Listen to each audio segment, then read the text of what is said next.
انہوں نے میرے پیدا ہوتے ہی میرے ابو کو زبان دی تھی کہ مجھے اپنی بہو بنائیں گے۔ آج وہ اس دنیا میں نہیں ہیں، پر ان کی آرزو پوری ہو گئی ہے۔ آپ اس رشتے کو توڑنے کی بات نہ کریں۔ آصف نے طنزیہ انداز میں کہا۔ ٹیڈی نے زبردستی یہ آرزو پوری کرائی ہے۔ انہوں نے سمجھ لیا تھا کہ ٹیڈی انگلی سے گھی نکلے گا، اسی لیے انہوں نے وصیت میں یہ شرط عائد کر دی کہ تم سے شادی نہیں ہوگی تو میں تمام دولت اور جائیداد کا مالک نہیں بن سکوں گا۔ شادی نہ کرنے کی صورت میں مجھے صرف ماہانہ اخراجات ملیں گے اور میں ماہانہ خیرات پر زندہ نہیں رہ سکوں گا۔ تم اچھی طرح سمجھ رہی ہو کہ میں نے دولت اور جائیداد کے لیے تم سے شادی کی ہے۔ میں سب سمجھتی ہوں، لیکن میرے لیے یہی بات باعث اطمینان ہے کہ میں نے آپ کے ڈیڈی اور اپنے محسن کی آرزو پوری کر دی ہے۔ بے شک تم احسان فراموش نہیں ہو۔ ڈیڈی کی خاطر تم میرا ایک اور ظلم برداشت کر لو گی۔ اس نے پریشان ہو کر پوچھا، کیسا ظلم؟ ہم میاں بیوی کی حیثیت سے دنیا والوں کے سامنے زندگی گزاریں گے، لیکن تنہائی میں اجنبی بن کر رہیں گے۔ ہمارا ایک دوسرے سے کوئی تعلق، کوئی رشتہ نہیں ہوگا۔ یہ ایسی بات تھی جس پر ایک نئی نویلی دلہن کھل کر کچھ نہیں کہہ سکتی تھی۔ پھر بھی اس نے بڑی شائستگی سے، بڑی آہستگی سے کہا، مجھے سزا دینے سے پہلے میرا قصور تو بتا دیجیے۔ تمہارا کوئی قصور نہیں ہے، یہ میری اپنی مجبوری ہے۔ میں آپ کی مجبوریوں کو سمجھنے کا رشتہ لے کر یہاں آئی ہوں۔ میں نے کہا نا، ہمارے درمیان کوئی رشتہ نہیں رہے گا۔ میں دنیا والوں سے کیا کہوں گی؟ کچھ کہنے کی ضرورت نہیں ہے، وہ ہمیں میاں بیوی سمجھتے ہیں اور سمجھتے رہیں گے۔ نازنین نے سر گھما کر پہلی بار اسے دیکھا۔ یوں تو وہ بچپن سے اسے دیکھتی آئی تھی، لیکن دلہن کی حیثیت سے اس نے شرم کو بالائے طاق رکھ کر پہلی بار اسے دیکھا۔ وہ پلنگ کے سرانے والی میز کی دراز کھول کر ایک چھوٹی سی شیشی نکال رہا تھا۔ پھر اس نے اس میں سے ایک گولی نکالی۔ وہاں مٹھائی کی پلیٹ رکھی ہوئی تھی۔ شیشے کا ایک جگ دودھ سے بھرا ہوا تھا، دوسرا جگ پانی سے بھرا ہوا تھا۔ اس نے ایک گلاس میں پانی انڈیلا اور پھر ایک گولی الگ سے نیچے اتار لی۔ 2 گھونٹ پانی پینے کے بعد اس نے کچھ سوچا۔ اس کے بعد دوسری گولی بھی الگ سے اتار لی، پانی پیا۔ اس کے بعد بستر پر آ کر بیٹھ گیا۔ نازنین ایک طرف سمٹ گئی۔ وہ بستر پر لیٹ گیا، دوسری طرف منہ پھیر کر آنکھیں بند کیں، پھر جیسے سو گیا۔ وہ انتظار کرتی رہی، شاید وہ اسے مخاطب کرے گا، اس کی طرف کروٹ بدلے گا اور کہے گا کہ میں اب تک جو کچھ کہہ رہا تھا وہ محض مذاق تھا۔ لیکن نہیں، شادی کے نام پر جو کچھ اس کے ساتھ ہو رہا تھا وہ مذاق بن گیا تھا۔ تھوڑی دیر بعد ہی اس کے خراٹے سنائی دینے لگے۔ ایسا تو اس نے کبھی کسی سے سنا نہیں تھا کہ جہاں شہنائی بجتی ہو وہاں اپنا آدمی خراٹے سنا رہا ہو۔ وہ رات گزر گئی، دوسرا دن بھی گزر گیا، پھر دوسری رات بھی گزر گئی۔ چونکہ ہر انسان کی زندگی میں وقت گزرنے کے لیے آتا ہے، اس لیے نازنین کی زندگی میں بھی ہر آنے والا وقت گزرنے لگا۔ اب وہ دلہن والا حجاب نہیں رہا تھا۔ جس طرح وہ ہمیشہ بے تکلفی سے باتیں کرتے آئے تھے، اسی طرح پھر گفتگو کی حد تک بے تکلف ہو گئے۔ نازنین نے اس کی خدمت کرنے کے بہانے کئی بار قریب آنے کی کوشش کی، لیکن وہ بڑی محبت سے التجا کرتا تھا، مجھے تنہا چھوڑ دو، پریشان نہ کرو۔ آخر آپ کو پریشانی کیا ہے؟ مجھے کچھ بتائیں بھی تو۔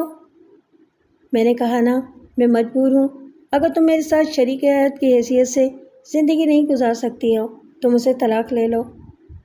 میں کبھی طلاق کے متعلق سوچ بھی نہیں سکتی۔ کیا یہ بات آپ اپنے دل سے کہہ رہے ہیں؟ میں بچپن سے تمہیں چاہتا ہوں، تمہارے ساتھ ہنستا کھیلتا بولتا آیا ہوں، مگر چاہنا اور بات ہے، تمہارے ساتھ ساری زندگی گزارنا اور بات ہے۔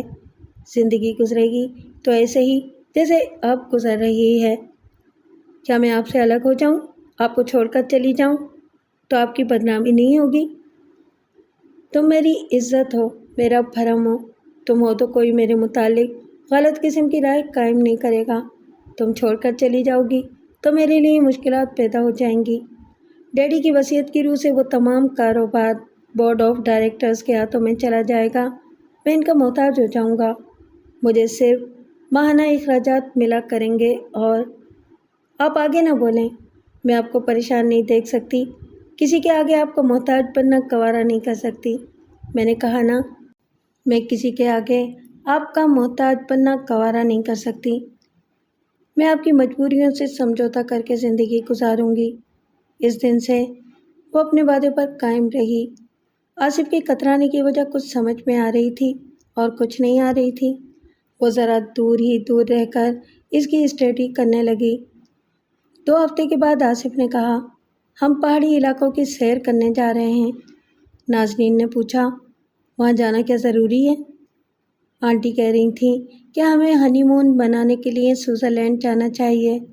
میں نے کاروباری مصروفیت کا بہانہ کیا تو دوسرے رشتہ دار کہنے لگے، کچھ دنوں کے لیے یہیں کہیں پہاڑی علاقوں میں چلے جاؤ، بزرگوں کی بات ٹالنا مناسب نہیں ہے۔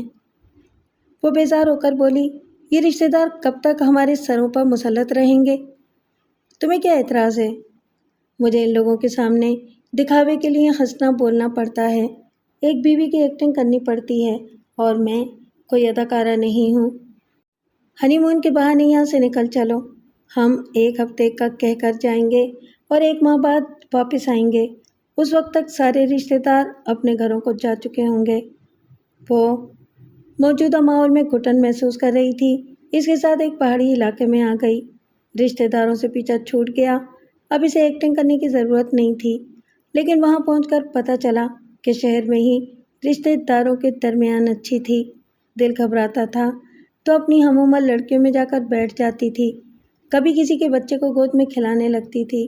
وہاں نہ کوئی بچہ تھا، نہ کوئی سہیلی تھی، بس ایک ساتھی تھا جو اپنا تھا مگر غیروں سے بھی زیادہ غیر تھا۔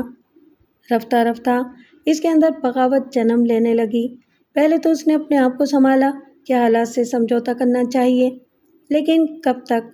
1 دن، 1 سال، 2 سال، 10 سال، کیا ساری عمر ایسے ہی گزر جائے گی؟ کیا کوئی اتنا بڑا سمجھوتا کر سکتا ہے یا کر سکتی ہے؟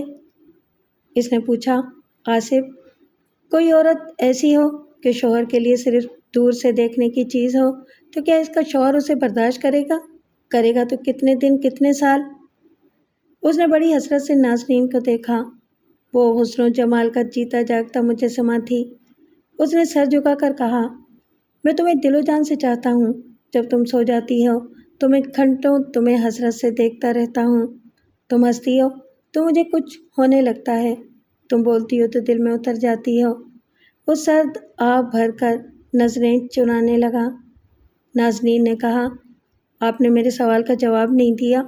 مرد ہو یا عورت، اگر وہ صرف دیکھنے کی چیز ہو تو اسے ہمدردی سے، محبت سے اور افسوس کے ساتھ دیکھا جا سکتا ہے، لیکن مصلحتاً ایسا ہو سکتا ہے۔ ہم دونوں کی عزت، ہم دونوں کی خوشحالی اسی میں ہے کہ ہم اس رشتے کو دنیا والوں کے سامنے قائم رکھیں۔ وہ مصلحت کیا ہے؟ ہماری شادی سے وصیت کے مطابق تمام دولت و جائیداد ہماری ہے، اس میں ہم دونوں کا بھلا ہے۔ بھلائی یوں نہیں ہوتی۔ دستور یہ ہے کہ مرد دولت سمیٹے اور عورت اپنے مرد کو سمیٹ کر رکھے۔ آپ دولت حاصل کرنے میں کامیاب ہیں اور میں ناکام۔ ایک کی کامیابی سے اور دوسرے کی ناکامی سے زندگی متوازن اور خوشگوار نہیں ہو سکتی۔ کیا تم مجھے چھوڑنا چاہتی ہو؟ ابھی فیصلہ نہیں کیا ہے، لیکن علیحدگی کے فیصلے تک پہنچنے کے لیے آپ ہی مجبور کر رہے ہیں۔ وہ پریشان ہو کر ٹہلنے لگا۔ پھر اس نے پوچھا، دنیا والوں کو علیحدگی کی وجہ کیا بتاؤ گی؟ یا آپ ہی بتائیں؟ دیکھو نا، میری بڑی بدنامی ہوگی۔ آپ دولت کے بل پر بدنامی کا منہ توڑ جواب دے سکتے ہیں، مجھے ناقابل بنا کر ٹھکرا سکتے ہیں، کسی ایسی عورت سے شادی کر سکتے ہیں جسے صرف دولت چاہیے۔ جو صرف دولت چاہتی ہے وہ بہت چالاک ہوتی ہے۔ میری زندگی میں ایسی کوئی عورت آئے گی تو میری ہی دولت سے ایک نہیں کئی چاہنے والے خرید لے گی۔ میں جانتا ہوں کہ تم ایسی نہیں ہو۔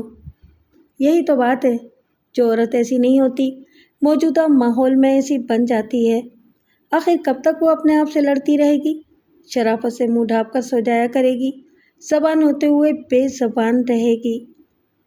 ناز، اپنے متعلق اور سنجیدگی سے تجزیہ کرو۔ کوئی فیصلہ میرے خلاف ہوگا تو میں تباہ و برباد ہو جاؤں گا۔ دولت کے بغیر رہ نہیں سکتا اور تمہارے بغیر نیک نامی جاتی رہے گی، لہٰذا اتنی جلدی کوئی فیصلہ نہیں ہو سکتا۔ یہاں آئے ہوئے 1 ماہ گزر چکا ہے، میں پھر اسی ماحول میں واپس جاؤں گی۔ مجھے رشتہ داروں کے سامنے جبراً ہنسنا بولنا پڑے گا۔ اب وہاں کوئی نہیں ہوگا، صرف نوکر چاکر ہوں گے۔ نوکروں کے سامنے بھی تو بھرم رکھنا پڑتا ہے۔ اب یہ ہو نہیں سکتا کہ ڈیٹی کے زمانے کے پرانے ملازموں کو نکال دیا جائے اور ہم دونوں اتنی بڑی کوٹھی میں تنہا رہیں۔ نوکروں کی تو بہرحال ضرورت پیش آتی رہتی ہے۔ میں ملازمین کے بغیر گزارا کر سکتی ہوں، خود پکاؤں گی، کھاؤں گی، کھلاؤں گی، آپ کی خدمت کروں گی، مگر ہمارے درمیان کسی تیسرے کی موجودگی مجھے گوارا نہیں ہے۔ کوئی بھی تیسرا ہوتا ہے تو مجھے خوش نصیب سہاگن کا رول ادا کرنا پڑتا ہے۔ میرے بس میں ہو تو میں صرف تمہاری خدمات قبول کرتا رہوں اور کسی ملازم کو پاس نہ رکھوں، لیکن ہماری اس کوٹھی میں دوست احباب آتے رہتے ہیں، بورڈ آف ڈائریکٹرز کے ممبران بھی آتے ہیں۔ ان کی خاطر تواضع ملازموں کے بغیر نہیں ہو سکتی۔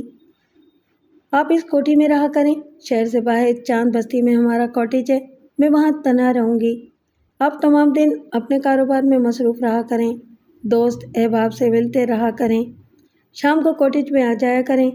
اس طرح میں تنہا پرسکون رہ کر کسی اچھے نتیجے تک پہنچنے کی کوشش کروں گی۔ آصف نے اس کی بات تسلیم کر لی، نہ کرتا تو بات بگڑ جاتی۔ اسے اپنا بنائے رکھنے کا یہی ایک راستہ تھا کہ اس کی ہر بات بلا چوں چرا تسلیم کر لے۔ وہ کاٹیج میں جا کر رہنے لگی۔ اس پر رشتہ داروں نے طرح طرح کی باتیں بنائیں۔ کسی نے کہا شادی کے بعد وہ مغرور ہو گئی ہے، دوسروں سے بیزار رہنے لگی ہے، دولت ہاتھ آنے سے مزاج بدل گیا ہے۔ آصف یہ باتیں سنتا تھا تو جواباً کہتا تھا کہ اسے اپنی شریک حیات کی خیر خوشی منظور ہے، وہ جہاں خوش رہے اسے وہیں رہنا چاہیے۔ 2-4 ماہ کے بعد ہی خاندان کی بڑی بوڑھیوں نے کہنا شروع کر دیا تھا، اے بیٹا، اولاد کی خوشخبری تو سناؤ۔ پہلے تو وہ ہچکچاتے ہوئے نرمی سے جواب دیتا تھا، ایسی بھی جلدی کیا ہے، اولاد بھی ہو جائے گی۔ لیکن بار بار اصرار ہونے لگا تو وہ جھنجھلا گیا، سبھی کو سختی سے جواب دینے لگا اور کہا مجھے اولاد کی خواہش نہیں ہے، جب میں ضروری سمجھوں گا باپ بن جاؤں گا۔ 6 ماہ کے بعد نازنین کا مزاج بالکل ہی بدل گیا۔ وہ برہم سی رہنے لگی، بات بات پر جھنجھلا جاتی تھی، آصف سے سیدھے منہ بات نہیں کرتی تھی، رہ کا تقاضا کرتی تھی، مجھے آزاد کر دو، میں اس طرح زندگی نہیں گزار سکتی، مجھے دولت نہیں چاہیے، کوٹھی، کار، بینک بیلنس کی کوئی ضرورت نہیں ہے، مجھے صرف ایک جیون ساتھی چاہیے۔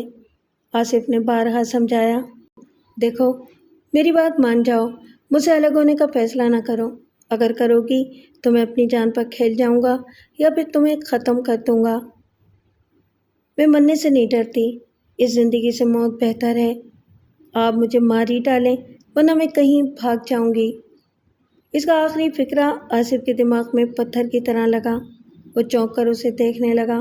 اس نے یہ سوچا ہی نہیں تھا کہ کسی دن وہ مجبور ہو کر بھاگ سکتی ہے یا کوئی اسے بھگا کر لے جا سکتا ہے۔ کمبخت، بلا کی حسین تھی، کوئی بھی اسے سبز باغ دکھا کر لے جا سکتا تھا۔ کیا ایسی صورت نہیں ہو سکتی تھی کہ اس کی دونوں ٹانگیں ٹوٹ جائیں اور وہ کسی کے ساتھ نہ جا سکے؟ وہ پریشان ہو کر سوچنے لگا۔ کبھی خیال آتا تھا ٹانگیں ٹوٹ جانے سے کیا ہوتا ہے، پھر بھی اس کا حسن تو سلامت رہے گا، اس میں کشش تو باقی رہے گی۔ کیا ایسا نہیں ہو سکتا کہ اس کا چہرہ ہی بگاڑ دیا جائے؟ دوسرے دن وہ اپنے دفتر میں بیٹھا سوچتا رہا، مٹھیاں بھیج کر فیصلے کرتا رہا۔ اس نے باپ کی وصیت کے مطابق نازنین سے شادی کر لی تھی۔ وصیت میں لکھا تھا کہ جب تک وہ شادی نہ کرے اسے دولت اور جائیداد نہیں ملے گی۔ شادی کے سلسلے میں یہ شرائط تھیں کہ وہ صرف دولت اور جائیداد حاصل کرنے کے لیے عارضی طور پر شادی نہیں کرے گا اور شادی کے بعد نازنین کو طلاق نہیں دے گا۔ نازنین خود علیحدہ ہونا چاہے تو اسے صرف مہر کی رقم ملے گی اور وہ رقم صرف 5,000 تھی۔ ایسی صورت میں نازنین طلاق لیتی تو دنیا والے باتیں بناتے کہ اتنی ساری دولت اور جائیداد چھوڑ کر کوئی عورت صرف 5,000 روپے لینے پر راضی کیوں ہو گئی؟ کیوں اس نے آصف کو چھوڑ دیا؟ ہر طرح سے اس کی بدنامی تھی۔ نازنین کا کچھ نہ بگڑتا، اسے ازدواجی زندگی گزارنے کے لیے کوئی دوسرا کمانے کھانے والا مل جاتا۔ وصیت میں یہ نہیں لکھا تھا کہ نازنین اگر مر جائے یا کسی حادثے کا شکار ہو جائے یا اسے کوئی اغوا کر کے لے جائے تو ایسی صورت میں آصف جائیداد سے محروم ہو جائے گا یا نہیں۔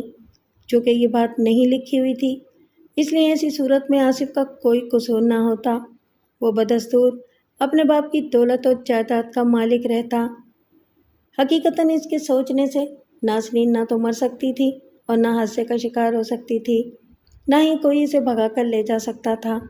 وہ تو خود اپنی مرضی سے طلاق لے کر شادی کرتی، تب دوست احباب اور خاندان والے اس بات کے منتظر رہتے کہ وہ دوسری شادی کرے گا یا نہیں کرے گا، تو اولاد کہاں سے ہوگی، اور اولاد نہیں ہوگی تو اس کے بعد اتنی دولت اور جائیداد کا وارث کون ہوگا۔ یہ دنیاوی جھمیلے ایسے تھے کہ وہ ہر طرح سے گرفت میں آتا، کسی کو مطمئن نہیں کر سکتا۔ مطمئن کرنے کی بس یہی ایک صورت رہ گئی تھی کہ نازنین بدستور اس کی شریک حیات رہے۔ اسے اپنے ساتھ باندھے رکھنے کی یہی صورت نظر آئی کہ اس کی صورت بگڑ جائے، اور اس طرح بگڑے کہ کوئی اس کی طرف مائل نہ ہو، وہ کسی کو اپنے حسن سے لبھا نہ سکے، لوگ اسے دیکھتے ہی حقارت سے منہ پھیر لیں، کوئی اسے نہیں پوچھے گا تو وہ اپنے شوہر کے ہی قدموں میں پڑی رہے گی۔ وہ کھڑا ہو گیا، بات اچھی طرح سمجھ میں آ گئی تھی۔ یہ ارادہ مستحکم ہو گیا کہ آج ہی رات کو تیزاب کے ذریعے اس کا چہرہ بگاڑ دیا جائے، جو کام کل ہونا ہے وہ آج ہو جائے، ورنہ آج کل کے پھیر میں عورت ہاتھ سے نکل جائے گی۔ رات کی تاریکی پھیل چکی تھی۔ نازنین کاٹیج کے برآمدے میں کھڑی دور دور تک دیکھ رہی تھی۔ 7 بجے تک آصف شہر سے واپس آ جاتا تھا۔ شہر سے کاٹیج تک کا فاصلہ صرف 20 میل کا تھا، اور وہ کار کے ذریعے فاصلہ پون گھنٹے میں آرام سے طے کر لیتا تھا۔ کاٹیج کے سامنے ایک چھوٹی سی جھیل تھی، آس پاس خوبصورت باغیچہ تھا۔ جھیل کے اطراف دور تک کچے پکے مکانات تھے، اچھی خاصی آبادی تھی۔ وہ کاٹیج میں تنہا رہتی تھی لیکن اسے ڈر نہیں لگتا تھا۔ اس نے گھڑی دیکھی، 8 بجنے والے تھے۔ پہلی بار آج آصف نے آنے میں اتنی دیر لگا دی تھی۔ دور سے ہی اس کی کار نظر آ جاتی تھی، لیکن اس وقت وہ دور دور تک نظر نہیں آ رہی تھی۔ وہ کاٹیج کے اندر آ گئی۔ چولہے پر سالن چڑھا ہوا تھا۔ وہ گھر کا کام خود ہی کرتی تھی، پکانا، برتن دھونا، کپڑے دھونا، گھر کی صفائی کرنا، باغیچے کی دیکھ بھال کرنا، غرض یہ کہ زیادہ سے زیادہ مصروف رہ کر خود کو بہلاتی رہتی تھی۔ اس نے سالن کی ہانڈی اتار کر چولہے پر توا چڑھا دیا، پھر گرما گرم روٹیاں تیار کرنے لگی۔ اسے یقین تھا کہ آصف آتا ہی ہوگا۔ انتظار کرنے والی آنکھیں یہ نہیں جانتی تھیں کہ ہمیشہ دوست بن کر آنے والا کبھی دشمن بن کر بھی آ سکتا ہے۔ روٹیاں تیار ہو گئیں۔ اس نے چولہے کو بجھا دیا۔ اسی وقت پورے کاٹیج میں اندھیرا چھا گیا۔ پہلے تو اس نے یہی سمجھا کہ بجلی گئی ہے، پھر یہ خیال غلط نکلا۔ کچن کی کھڑکی کے باہر دور، بہت دور، مکانوں کی کھڑکیاں اور دروازے روشن نظر آ رہے تھے، وہاں بجلی کی روشنی تھی۔ تب خیال آیا کہ مین سوئچ میں کوئی گڑبڑ ہے، موم بتی جلا کر دیکھنا چاہیے۔ وہ اندھیرے میں راستہ ٹٹولتی ہوئی کچن سے نکل کر اپنی خوابگاہ کی طرف جانے لگی۔ موم بتیاں وہیں تھیں۔ کچن سے نکلتے ہی وہ تاریکی میں کسی سے ٹکرا گئی۔ پہلے تو سہم گئی، پھر بولی، کون؟ آصف تم ہو؟ اس کی بات ختم ہوتے ہی کسی نے اس کے منہ پر ہاتھ رکھا۔ وہ لڑکھڑائی، پیچھے کی طرف گئی اور ایک دیوار سے جا کر لگ گئی۔ موٹے، سخت اور کھردرے ہاتھ منہ کو اس طرح دبوچے ہوئے تھے کہ سانس رکتی ہوئی سی لگ رہی تھی۔ کوئی قداور شخص تھا، ایسا لگ رہا تھا جیسے اس پر کوئی پہاڑ آ پڑا ہو۔ اس لمحے نازنین کی عجیب حالت تھی، وہ خوف سے تھر تھر کانپ رہی تھی۔ کسی کی پتھر جیسی سخت کھردری سرگوشی سنائی دی، خبردار، منہ سے آواز نہ نکالنا ورنہ گلا گھونٹ کر مار ڈالوں گا۔ وہ بھلا کیا آواز نکالتی، اس کا منہ تو سختی سے دبا دیا گیا تھا۔ اس نے خود کو آزاد کرنے کے لیے اپنا ہاتھ بڑھا کر اس کے ایک ہاتھ کو تھام لیا تاکہ اسے اپنے منہ پر سے ہٹا سکے۔